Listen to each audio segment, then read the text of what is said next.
introduced to the brand when I shot Rush with Ron Howard, a movie in the 60s, 70s around Formula One, and Tag was one of the very first sponsors of Formula One back then. And I was gifted a watch, which is a beautiful Carrera.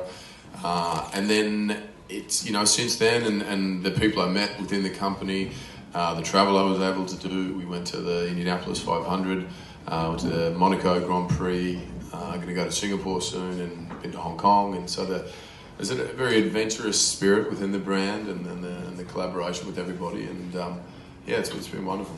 So, as James Hunt in the film, I mean, you looked very comfortable behind the wheel, may I say. How much of the driving did they let you do, and how much did you want to do? There's always a sort of insurance issues that come in, and how much they let us do. But we did a lot. The film it wasn't a huge budget, so there wasn't a whole lot of room for special effects and so on, and face replacement like there would be in an Avengers movie or something. So it was Daniel and I within the cars, and a lot of the time behind a pace car that would kind of keep us in check, and then occasionally they'd sort of veer off the track and say, okay, go for it, and we do our thing, and it was amazing how difficult they were to drive, actually.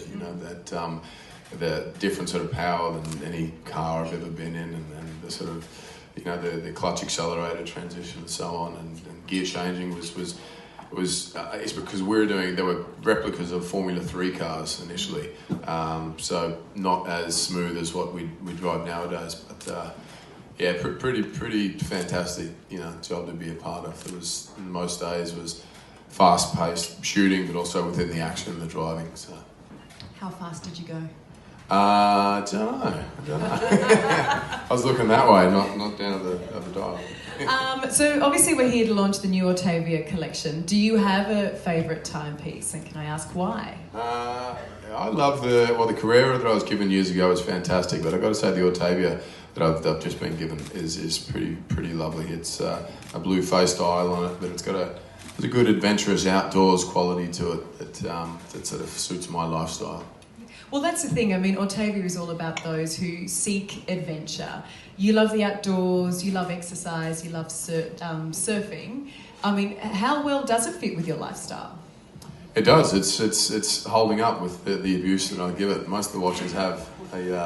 I tend to surf in a lot of the watches that they tell me not to surf in and train, and I think of them as I'm like the crash test dummy for how robust they are and what they can handle. So they're doing well. How adventurous would you say you are? Because I know, like, even growing up in the Territory, and a remote station in the Territory too, I should say. So, buffaloes, crocodiles. Yeah. Your backyard would have been an adventure. Yeah, it was.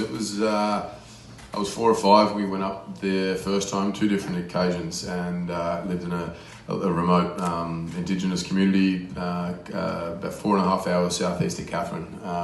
And we're on different cattle stations in those regions, and they were my earliest, most vivid memories, and didn't own a pair of shoes because it was too hot, and we all had feet like leather, and we'd spend our days, outdoors, didn't have a TV, and I feel like it sort of set my attitude and sense of adventure, imprinted in me from a very early age, so some of my happiest memories. Pretty special place.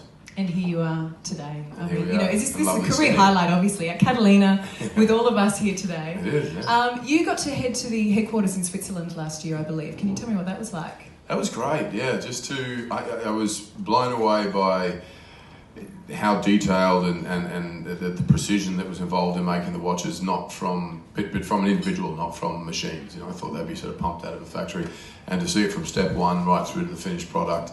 And the sense of pride and the collaboration within everyone at the factory was great. I had to go myself at trying to sort of align a few dials and things, and failed miserably. So we don't want to purchase that. Do you pay extra for a watch that Chris Hemsworth has helped build, or do you pay less? You don't want that watch. It's a freebie. I think it was tossed to the side. So is life pretty good for you at the moment? Men in Black has just come out. You're about to get a star on the Hollywood Walk of Fame alongside Julia Roberts. Yeah, thank you very much. Would you say life is pretty good at the moment? Yeah, it is. It's very surreal, especially coming off Avengers, and I got home from that press tour and thought, oh my God, I'm unemployed now. What happens now? And for the last 10 years, it's all about... You go to Centrelink. Go to Centrelink, that's right. But for years, it's been about what next and trying to, to plant this role or achieve this and so on. And if I'd been in that mindset for so long that I got home and was still kind of racing and thought, God, I need to just settle and just be home and realise that this is what I dreamt of years ago and worked so hard for, and just to be stiller in all of it and appreciate it. And so I'm going to take sort of 6-8 months off now and just be home with the kids and, school drop-offs and lunches and soccer practice and skateboard practice, and for the kids, not me. So yeah, it's wonderful, and just trying to, I don't know, it doesn't feel real half the time, so trying to enjoy it. Well, it sounds like your kids are as adventurous as you, so I hope they've got their little mini Tag Heuer watches on as they are attempting to break it. But ladies and gentlemen, how amazing is he? Chris Hemsworth, thank you for joining us today. I really appreciate it. Thank you. So we're just going to get Chris to take a couple of photos over by the media wall.